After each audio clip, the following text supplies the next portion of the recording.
আজকে আমি আপনাদের সাথে ধনেপাতা চিকেন বা ধনিয়া চিকেনের রেসিপি শেয়ার করছি। নমস্কার, কেমন আছেন সবাই? আমি জলিস কিচেন অ্যান্ড স্ট্রিট ফুডে আপনাদেরকে স্বাগত জানাই। চলুন দেখে নিই এই রেসিপিটা কীভাবে বানাতে হবে। প্রথমে আমি 700 গ্রাম চিকেন নিয়ে এসেছি। চিকেনটাকে খুব ভালোভাবে জল দিয়ে ধুয়ে নিয়েছি। তারপরে আমি এক মুঠো ধনেপাতা আর দুটো কাঁচা লঙ্কাকে ভালোভাবে মিক্সিতে বেটে নিয়েছি। দেখুন ধনেপাতা বাটার কালারটা কত সুন্দর এসছে। এরপরে আমি আদা রসুনটাকে ভালোভাবে বেটে নিয়েছি। এরপরে আমি চিকেনটাকে ম্যারিনেট করব। এখানে আমি চিকেনের ওপরে 1.5 চামচ নুন দিয়ে দিচ্ছি। নুন দিয়ে দেওয়ার পরে আমি এর মধ্যে খুব অল্প হলুদ দিচ্ছি। হলুদ বেশি দেবেন না, তাহলে ধনেপাতার কালারটা ভালো আসবে না। এরপরে এর মধ্যে আমি 1 চামচ ভরে আদা রসুনের পেস্ট দিয়ে দিচ্ছি।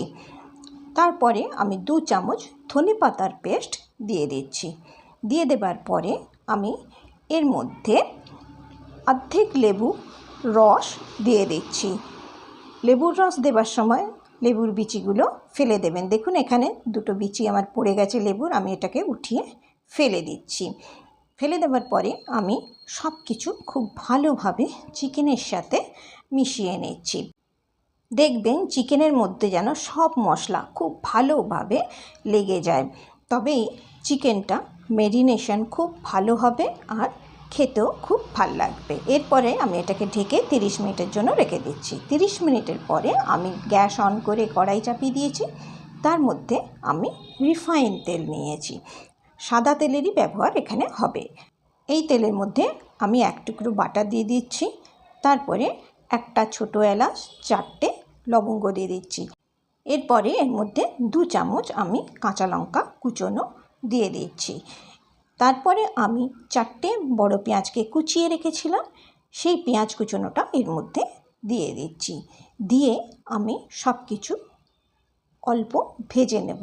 এইখানে গ্যাসের ফ্লেমটা মিডিয়াম টু লোই রাখতে হবে।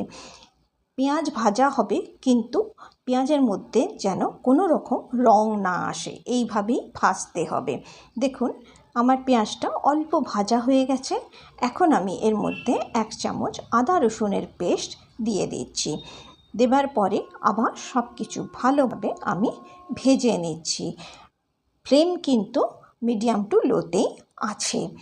সব কিছু ভাজা হয়ে যাবার পরে এর মধ্যে আমি এখন চিকেনগুলো এক এক করে দিয়ে দিচ্ছি। চিকেনগুলো সব দিয়ে দেবার পরে আমি গ্যাসের ফ্লেমটা হাইতে করে দিচ্ছি। হাই ফ্লেমে আমি 4 মিনিট চিকেনটাকে ভেজে নেব।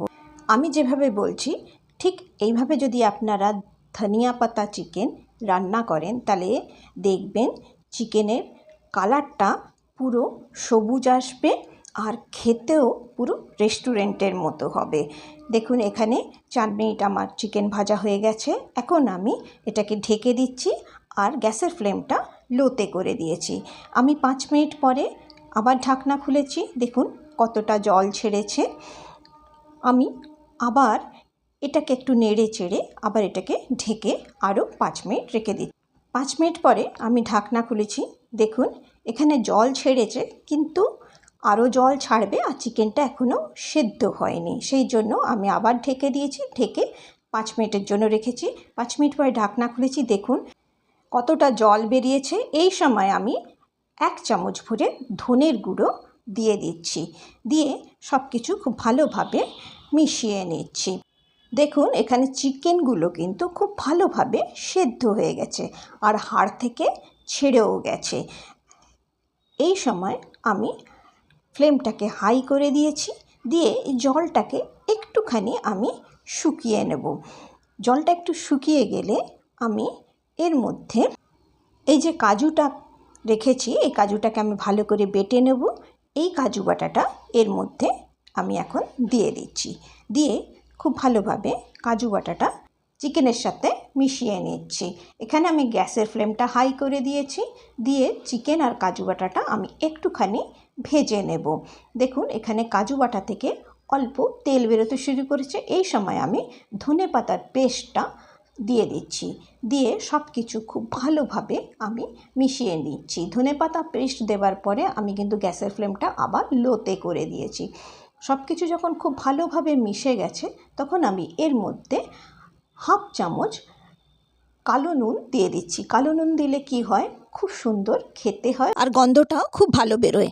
খুব ভালোভাবে সব কিছু মিশিয়ে দেবার পরে আমি এটাকে ঢাকা দিয়ে 2 মিনিটের জন্য রেখে দিয়েছিলাম। ধনেপাতা দেবার পরে কিন্তু বেশিক্ষণ রান্না করতে নেই।